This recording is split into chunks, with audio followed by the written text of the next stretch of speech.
Virgin. Beauty. Bitch. Podcast. Inspiring women to overcome social stereotypes and share unique life experiences without fear of being defiantly different. Your hosts, Christopher and Heather. Let's talk, shall we? Okay, here we go. Bitch. It's a word that comes with a reputation that doesn't need to be earned. For half of the human population, bitch is a birthright that's as inevitable as menstruation. Every woman will literally be cursed by that word. So why do we have such a cursed word in our podcast title? Well, it's because we have learned from some amazing women that there is a true power in that word. So we are going to dedicate a series of episodes exploring that point of view. The first step is we've separated bitch into an acronym, and we begin at the beginning with the letter B. But before we reveal what that letter represents, we are privileged to introduce our first guest in this series. She is Dr. Beth Hedva, a licensed psychologist, marriage and family therapist, international lecturer, and a pioneer in transpersonal therapy. In fact, she is co-founder of the Canadian Institute of Transpersonal and Integrative Sciences. Her 5-step spiritually directed therapy protocol is recognized by the UN Ethics Symposium on Human Rights Violations and Recovery. And the UN has called her into action for humanitarian missions in some of the deadliest disasters of our century. Dr. Hedva also works as a reconciliation and healing between Indigenous and non-Indigenous Canadians. But how we know Dr. Hedva is as an award-winning author of Betrayal, Trust, and Forgiveness, a guide to emotional healing and self-renewal. Welcome, Dr. Beth Hedva, to Virgin Beauty. Thank you so much for that introduction and for putting it within the context of owning our feminine power and being willing to be what others might call a bitch. So I think that's the context we're talking about here. We will definitely get into that. Now, I'm willing to bet, though, that bitch wasn't part of your research or the reason for writing your book, Betrayal, Trust, and Forgiveness. But it just so happens that when Heather and I put together our vision of the word, we were in sync with the same starting point, betrayal. I think it's a good place to begin, maybe hearing your definition and how the word inspired your book. So the word betrayal already is a kind of interesting word. I'd like to go into the roots of words. And the word betrayal comes from the Latin root tradere or tradere. And it has to do with tradition, it's the same root, as well as the word traitor is from the same root. And when we're looking at that experience of betrayal, we betray the traditions. We become traitors to that which has been handed down to us as a required social convention. And when we betray that, we end up having a difficult time, oftentimes, especially as women. Now, there's also the opposite side of betrayal. We look at trust. And trust is that theme of, it comes from the root word trio, which is an Old English word, which stands for tree, trust, truth, betrothed, all of those words. And there is an inner truth that we can trust that can become our sacred troth. That's one of the other words for trust. And we kind of betroth that, we live that, we unite with it. And when we do that, people will sometimes think of us as a betrayer of what is expected of us. So I hope that that kind of puts a context around it. Yeah, you mentioned in your book, like you said, that my interest in betrayal sprang from my own inner work with my unconscious feelings. What was that process? Oh, well, it was really interesting. I found that there was a phase in my clinical practice where it sounded like absolutely every person in my practice was coming in with a betrayal story of some sort or another. And so I began researching the archetype of betrayal and how it shows up across all cultures as an experience that awakens us And right as I was beginning to put all of that together, my former marriage partner, we did not break up over this, by the way, but I do want to mention that he came to me, and I was just beginning to lecture on this publicly, mind you, so the timing couldn't have been better. He came to me to tell me that he didn't love me anymore. He had fallen in love with somebody else, and that, he was looking at wanting to end our relationship. And so there I was teaching about the experience of betrayal and the steps to move from betrayal to trust, to healing. We're used to going from trust to betrayal, but we don't know how to go from betrayal to trust process. And how is betrayal part of the process that inspires us and awakens us? And the seed for this piece of work actually came when I was doing a course with a fellow named Brew Joy, who was a teacher down in California and internationally renowned teacher. And we were doing kind of like an inner guided meditation. And in the process of that meditation, I realized that I had a deeper sense of knowing beyond what my mother, for example, knew. And it started with like a really, who would even consider this a betrayal? Nobody except I did. She was dressing me for a party to go to, you know, how our elementary school friends all have first names and last names. So I was going to Peter Glasgow's birthday party, and she was dressing me in this pink party dress. And I did not want to wear that pink party dress. Just not, I wanted to have nothing to do with it. But nonetheless, there she was dressing me in that, dropping me off at his house. And all of the other children were dressed in play clothes. And I heard two mothers talking about, well, she must not have read the invitation. It said play clothes on the invitation. And suddenly I felt like betrayed by my mother, you know? Not a big deal, not like sexual abuse or physical abuse or anything like that. But it was a sense that I had a deeper sense of knowing, even though I didn't read the invitation, and that I was not given the permission to go with what it was that I knew would be more appropriate. And so that was kind of like the seed that I started seeing showing up in the lives of my clients, in the stories that were on the news, in the experiences of politics and society, but it hits us in a very personal way. That's the thing about betrayal.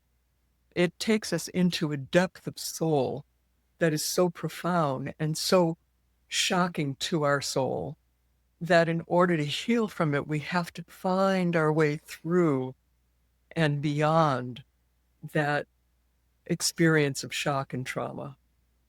So mine was pretty innocent, a pink party dress. But it led to this whole awareness that there is a deeper knowing inside. And to me, that was the original experience of what I called betrayal of the mother, archetype of the mother.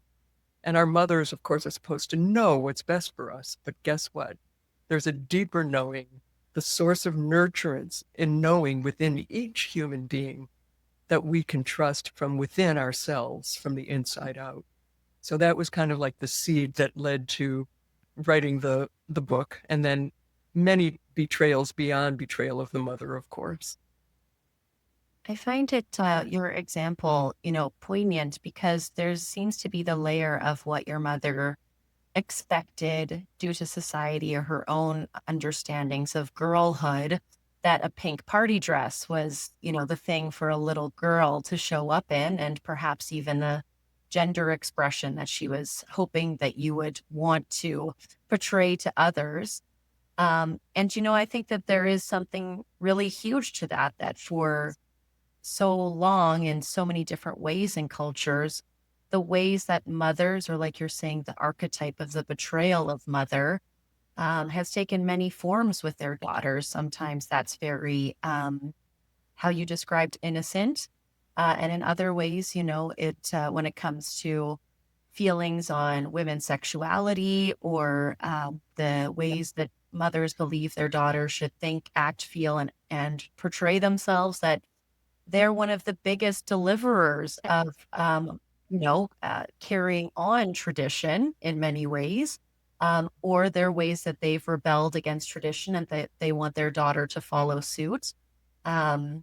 So I appreciate your example because I think that it speaks to something that is true for so many little girls, that their mother is one of the first betrayers of silencing that inner voice that says, I know what's best for my own life, or I have a sense of what I actually want, and that gets stifled fairly frequently. Yeah, and I go so far as to say it's required. Our mothers must betray us so that we can turn within and discover what is true for us.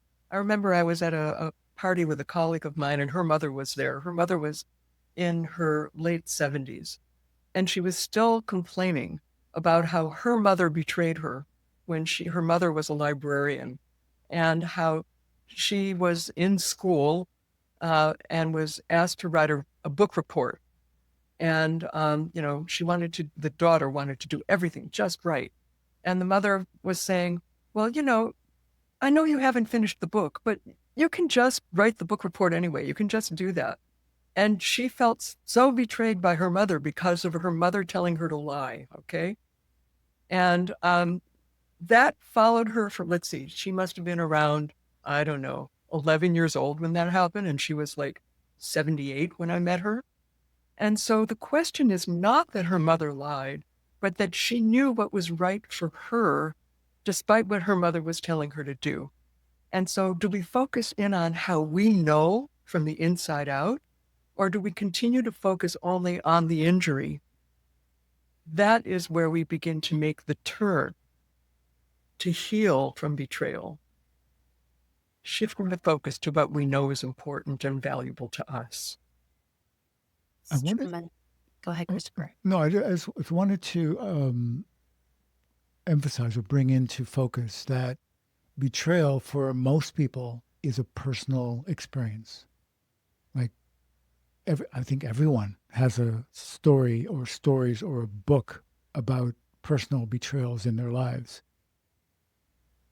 I think what we do not do is then turn that around to the world around us and see how the world itself, our society, our culture, all these things are betraying us as well. We don't seem to really focus on those because that's just the way it is. But it impacts us just as deeply.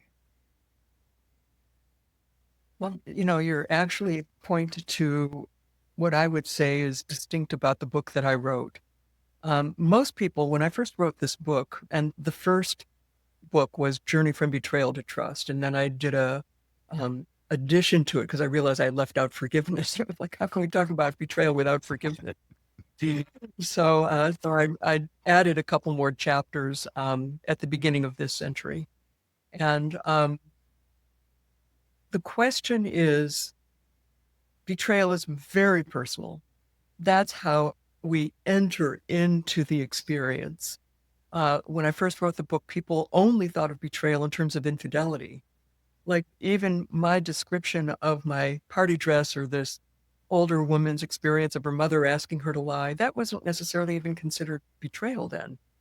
Now our world, and that was around the time that people were beginning to wake up to the 12-step programs and alcoholism and drug addiction. That was in the first edition of the book, came out in the early 90s. Now that is like pervasive. Everybody talks about betrayal and it's everywhere. Political betrayals, social betrayals. And so what I began recognizing is that the experience of betrayal, as I said before, in terms of the archetype of the mother, it's archetypal. Our mothers are bound to betray us, to turn us inward, to discover something true from our insides, from the inside out. And then our fathers are also bound to betray us. They often are the ones who traditionally, if we use the word tradition again, are those disciplinarians who tell us, how we're supposed to be in the world, what our purpose is, what we're supposed to do, whether it's the family business or, how to be an upstanding citizen or whatever. Now, we're getting more women in positions of power, so that's shifting. But still, by and large, men are the ones who are dictating what are the social mores for men and women and boys and girls. And so the betrayal of the father is a social mandate, if you will, where we have to discover who within us will champion us, stand up for what it is that we know is true, which is that gift from the mother. We discover our inner nurturing self that knows what's true for us. Then we're required to stand up for it. And then we're challenged, of course, and how do we do this in our interpersonal relationships with our beloved, our partner, our husband, wife, spouse? That's really challenging. And we're often projecting onto them the things we missed from our parents. But at some point, this wounded child that didn't get what they needed begins to grow up, hopefully anyway. And then we realize that the betrayals are then, we're projecting our true self, our ideal self onto our partner. We're wanting them to be that higher self, that one who will always love us and champion us and be there for us and be our best friend and walk through life with us. And, let's face it, our partners are only human, just like our parents.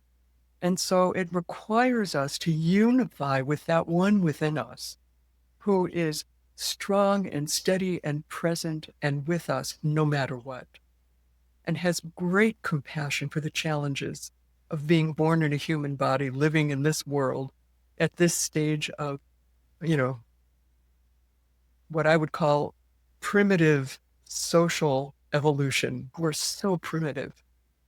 So what I have found is that those early betrayal wounds, the personal ones, mother, father, family, friends, beloved, as we heal those, they train us.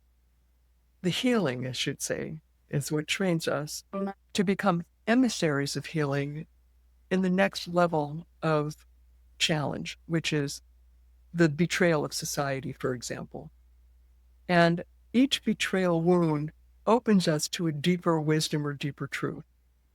So whether it's our bodies that betray us because of accident or illness, and we realize, oh my gosh, there's a force larger than me work in my life, or, parents or friends or loved ones, when we begin to recognize that I have within me a source of knowing, mother wound healed, I can champion that deeper truth, father wound healed.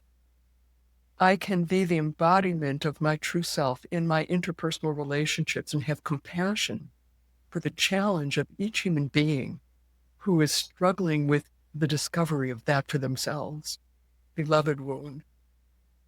And even with all of that, I'm still not in charge.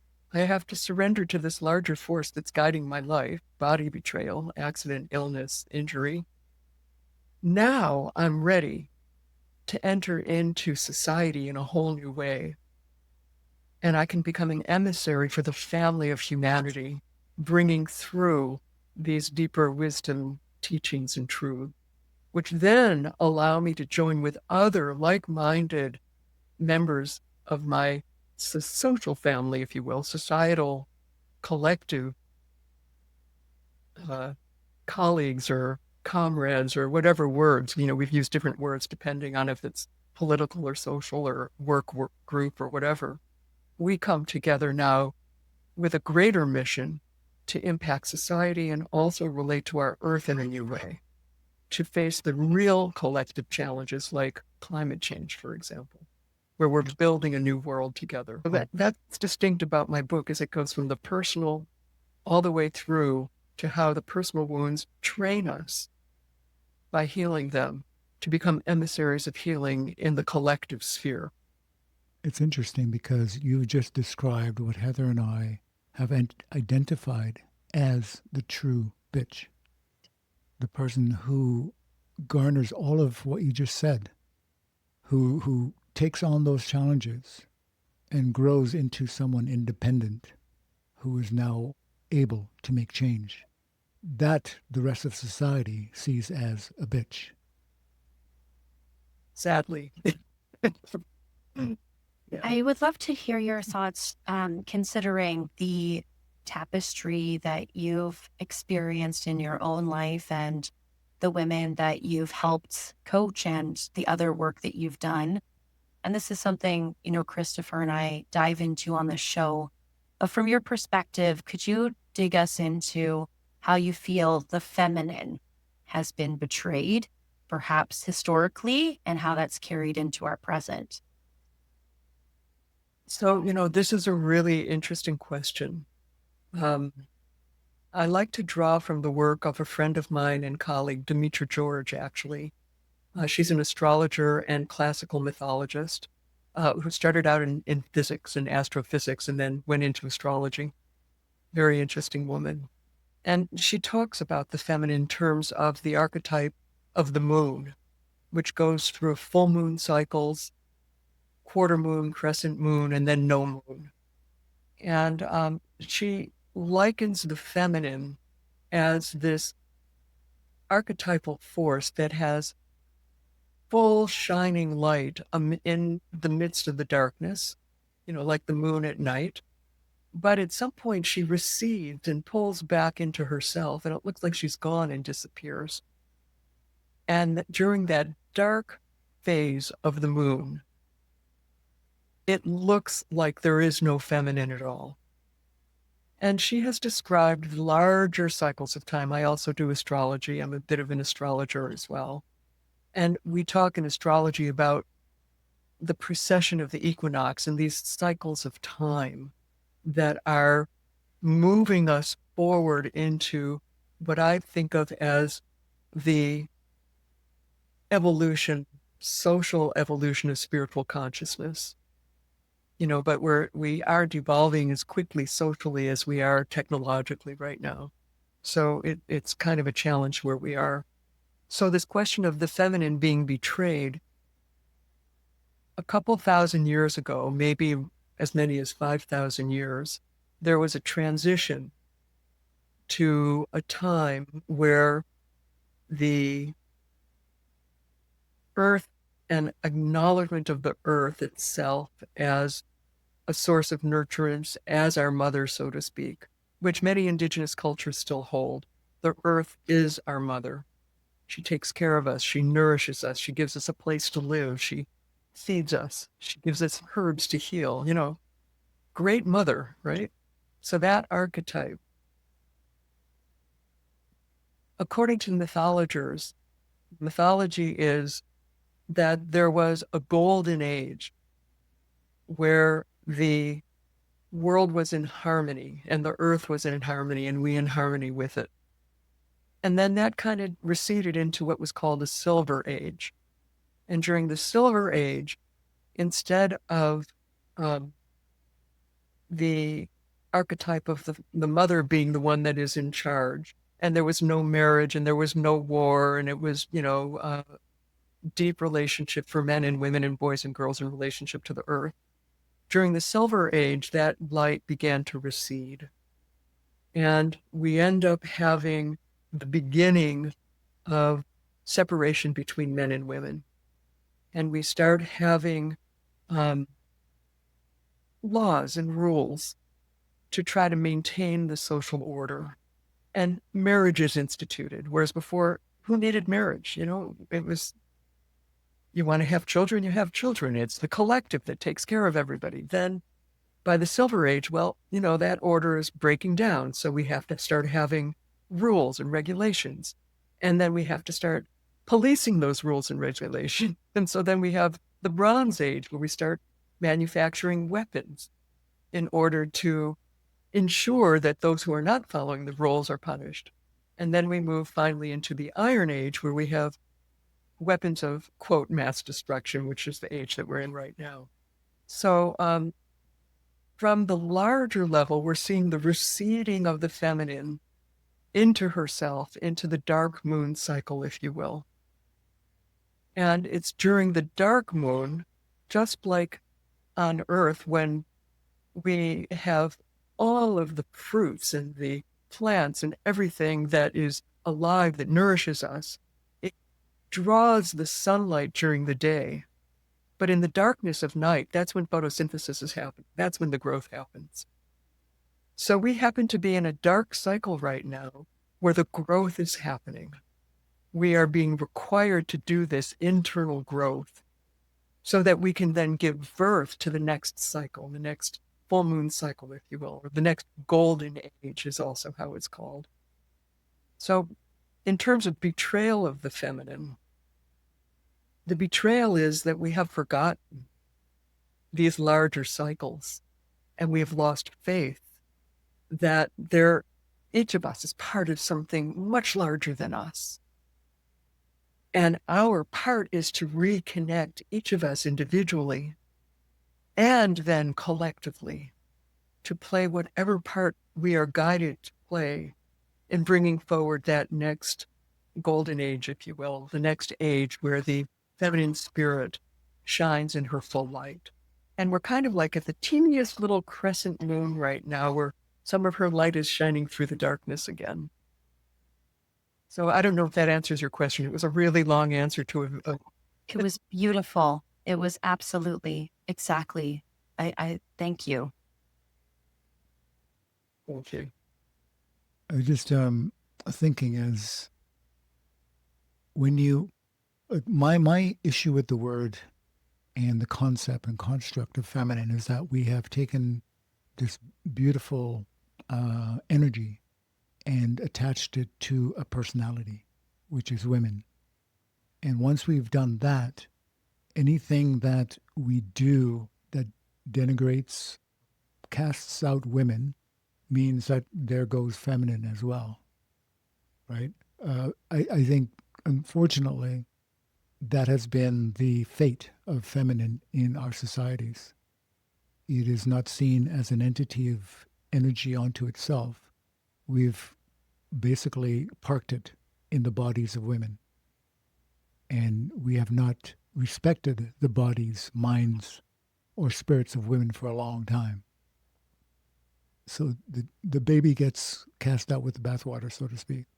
Yeah, no, I agree with you. The challenge is when we objectify these larger forces, these life forces, and personalize it, literally making it a person, like a woman. And, like we think that we can betray the feminine archetype, but it's so much larger than us. And we think that men can suppress that. No, it's too large to be suppressed. But it does have this cycle where it looks like it's missing. And that's the time that we really must dig deep into ourselves and remember, men and women, to remember the mystery and beauty and power of the feminine, which is receptive, which is life-giving, which has the capacity to bring something new into the world that has never been here before. That's the power of the feminine. I mean, there is one animal on our planet that I know of where the masculine brings through new life. It's a seahorse. But every other form, it's pretty much the feminine. It's just, That's pretty much unanimous. It's something I've given a lot of thought to, and I know that often, when we think of the feminine, like the words that come up spiritually are receptive, to receive, and then of course the life-giving capacity. And to me, the life-giving capacity is actually that other side of the same coin, that feminine is receptive, but it's also active. It's active in birth and creative ideas and in the ways that it outputs, not just inputs. And I think that sometimes women see themselves as receivers of betrayal, of abuse, of just the constant needs of others.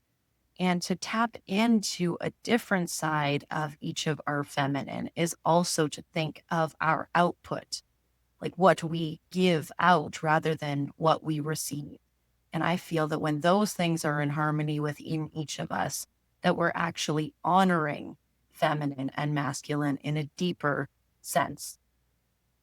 Right. So what you're really talking about, that the Asian culture talks about yin yang, and how within the darkness of that half of the yin yang sign is the white dot, and inside the white side is the black dot. So they're always within each other. And I like to go to the archetypes and the mythic stories that remind us of that. So you're talking about the dynamic, active aspect of the feminine power. And so I like to think of Pallas Athena. She's a goddess of war. But unlike Mars, her counterpart, god of war, she always won her battles. Whereas Mars, he didn't always win.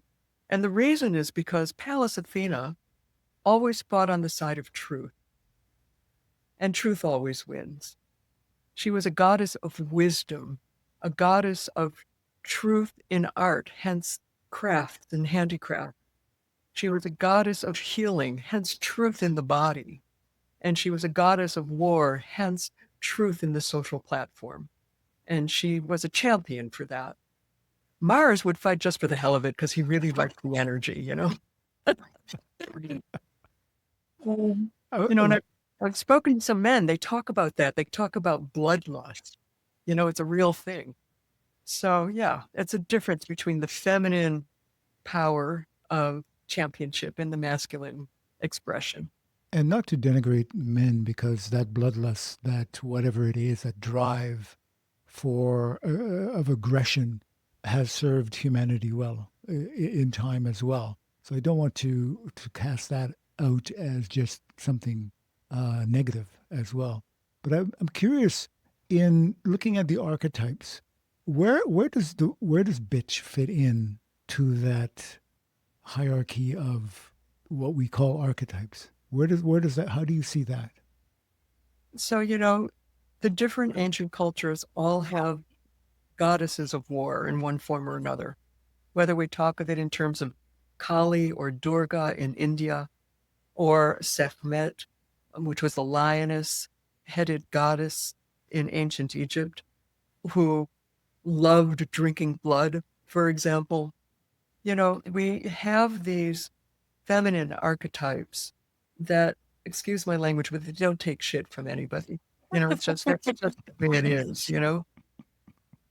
And so that's an important element of the feminine, where it's about clarity of boundaries. And if you cross that line, there are consequences, significant consequences. And I think that's what we think of as a bitch. We agree. We Well agree. said. I think that for Heather and I, what we envision is what bitch has been to women, which has been something like, it's like Jesus carrying a cross through the streets. It is that obvious, and the suffering that it causes is that obvious. However, we also see it as a word of liberation, right? That cross became the point at which Jesus would transform himself into something even greater. I think that this word can be somewhat symbolically the same as well. That's how we see the word. We recognize what it has been and what it is to women as a burden. However, we also see it as a word that can transform through this betrayal, which the word is. It's a betrayal of womanhood. That it can also be the piece that transforms them into something even more powerful than they would even imagine themselves as. That's how we see the cycle going. Yeah. Yet there is something to all of that, to how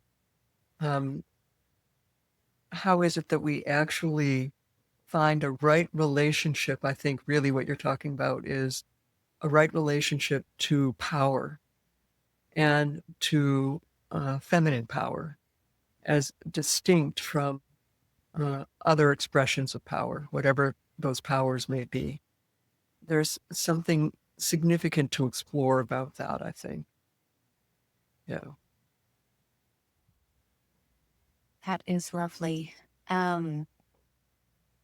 I just am so thrilled to be, talking with someone that is such a kindred spirit to us and has devoted so much of her life to unpacking these words and archetypes and their very deep impact on an individual experience and a societal experience. It's an amazing kickoff for this journey we're taking with the word bitch. And, if they're talking about that, it's making me think about wanting to share our reaction, our instant, normal, regular reaction when we feel like we've been betrayed. And that's where we start also being called a bitch. Because the first reaction we have is resentment. And it's usually like a righteous resentment. I don't deserve to be treated this way, right? And that's when we know that we have been betrayed. And we start saying, it's not fair. Well, it's never fair. It gets the energy moving up and out. And then if we don't find a way to communicate and express the hurt and what it is that we're really seeking or wishing or wanting to create, in contrast to the violation, we then slip into the next reaction, which is resignation. And that's what you were talking about in terms of carrying the cross and the martyrdom. And, yeah, I have to do it this way. But it's bitter. It's a bitter resignation. It's not like we're joyfully resigning ourselves to this fate. And so that then becomes this other energy that is also called a bitch.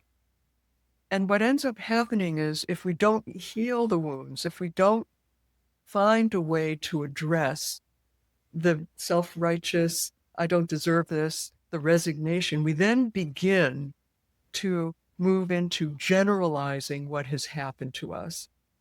And we start pointing the finger at all others who we deem to be just like our betrayer. And we're seeing a lot of that right now in terms of all men. And there are these waves of men coming together now in reaction to women, all those women, where are the real men? And then, women are coming together and rejecting this backlash from the other side of the story. And so we end up falling into stereotyping, prejudice, bigotry, these kinds of assumed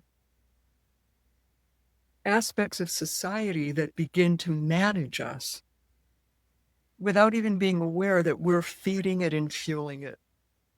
And so that ends up creating this experience instead of generalization. If we could, at that moment, go inside and discover what's the deeper truth for me and what am I here for? And like what we're doing here, what are women here for? What is the feminine here for? Discover the unique gift instead of the generalizing the injury and the wound. And as we discover what we're really here for, we then bring that into the world. But if we haven't, we move into self-betrayal, where we deny our own truth. We don't listen to ourselves. We don't champion ourselves. We don't act on what we know is important. And that then leads to the final phase, which is control and manipulation, suspicion of being betrayed at every corner. And, we're living in a world that's as far from trust as we can get, where the sense of cynicism and control and needing to protect is becoming the social norm. And perhaps it's been the social norm for quite some time. So this is where we really are being asked to do the deeper work so that we can bring through that gift that each of us truly is, and to commit to that instead of betray that within ourselves. So I could not have imagined anyone saying that any more perfectly than you've just illustrated the condition of the human experience today. That is where we are. The reason that Heather and I have these conversations is for awareness, because I think a lot of people are just in the river floating down with the rest of what's going on. and not really identifying themselves as individuals that can make a difference for themselves and hopefully change and help change the situation over time. That's why we have these conversations. It's not just to talk about a word or words. These words have meaning. These words have the ability to help us be aware of what we're doing, what we're thinking, what we're feeling, and then hopefully make a change if we choose to do so. That's why we have these conversations. That's why we love having someone like you join us to share this conversation. It's truly my pleasure, and I feel so much gratitude to the two of you for finding a forum to bring the conversation into the homes and into the lives of those who are really wanting to take that next step, whatever that next step is in their own lives, and to find a way to do that and to connect with others who are, the one thing we didn't talk about today is how I really see all of this as an initiation of the soul. And the stages of initiation, the first stage of initiation is separation and isolation, where we feel really cut off.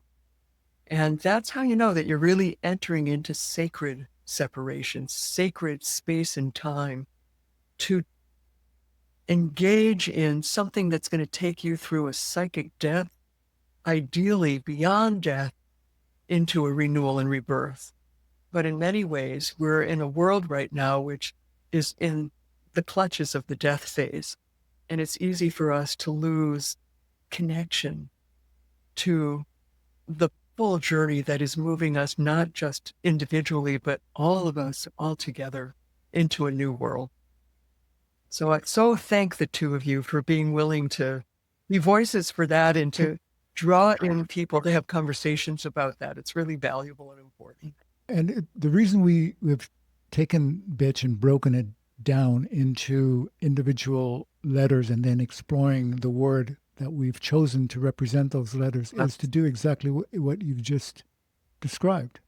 It's going through that whole process and using Bitch as a focal point in order to bring that into the conversation, that everyone can understand where we're coming from. So this has been beyond my expectations. I'm still waiting for the acronym to be defined. What does BITCH stand for? We'll get into all of that. And we would love to have you back to help us work through these, because your book touches on every single one of the words we've chosen to represent those letters. It is just, it's unbelievable how in sync your book is with what Heather and I came up with. And before ever meeting you or knowing you or hearing of your book, it's really a remarkable connection. And we're so happy to have you here and to have met you.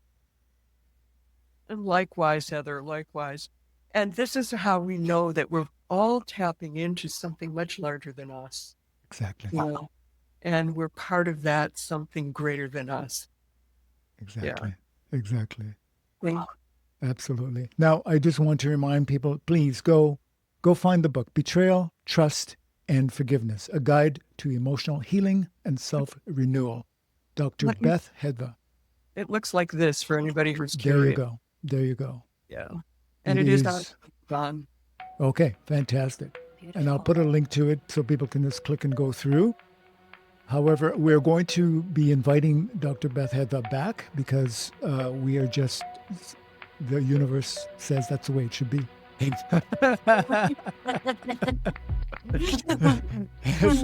So until, please come on back. These conversations will continue on this theme as we go along. So thanks for giving us your time. Thanks for giving us your interest and your concentration on this topic.